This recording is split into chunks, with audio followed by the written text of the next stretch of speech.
G'day everyone.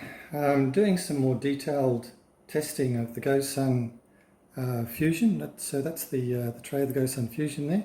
I'm looking at using the element underneath there to heat something because I'm curious about whether this can be run on batteries, and if so, what would be involved.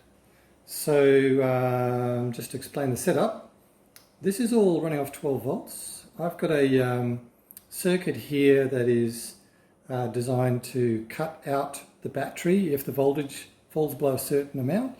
So that's designed to save these batteries here. But it turns out this circuitry is not suitable for what I'm doing because the current's too high.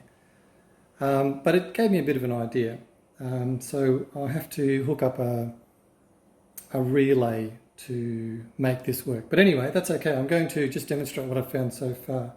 Over here I've got a power meter which is going to give me amps, the voltage, the instantaneous voltage of the battery, and then also amp hours, watt hours and watts here as well. So you should be able to just make that out in the video. And just down here you can see there's also another voltage readout which is kind of like the output voltage of this circuit. So more or less what's the voltage there? So this one is reading what the voltage is at the battery there,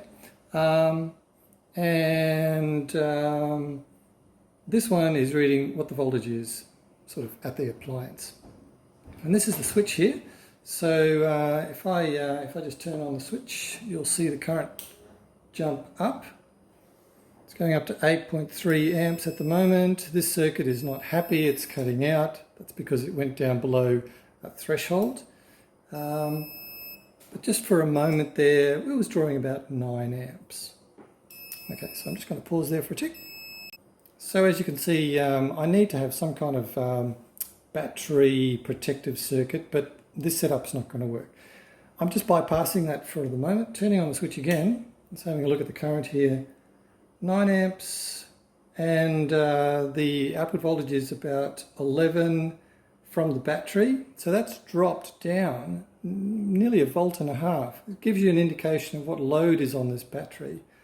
And then we lose another volt by the time we get to the appliance here. So there's a lot of losses here, and I need to work out a way of making sure that doesn't happen. Because when you're working on battery, the last thing you need is losses. The other thing that you notice is this wire here, I can feel is already getting hot. 10 amps is fine through these thick wires, but it's much too high for these thinner wires. So I'm going to need to think about this wiring a little bit more. However, for a short while it is working and the element is getting hot there. So that would fundamentally this would work, but I need to make sure that the wiring is going to support the current. 9 amps, yeah, it's pushing out, say 9 amps at 12 volts, it's about 100 watts. That's about correct. So just to give you an idea, a normal kettle would be 1100, 1200, maybe even 2000 watts. So if you were using this to boil water, you know, that's going to take 10 times longer than would in a normal kettle. Maybe even longer than that. Okay, so I'm just going to give this a rest because it's getting really hot. So that gives you an idea. Potentially you can run the GoSun Fusion off batteries, but you need to make sure the wiring can handle the current and the batteries can handle the load. And also, if you've got a voltage circuit, voltage protection circuit, you need to make sure that that can carry the load as well. So this one here is rated to 10 amps, but at 10 amps, the losses are too high. So I need to work out some way of maybe using some kind of relay to make that work. Interesting experiment.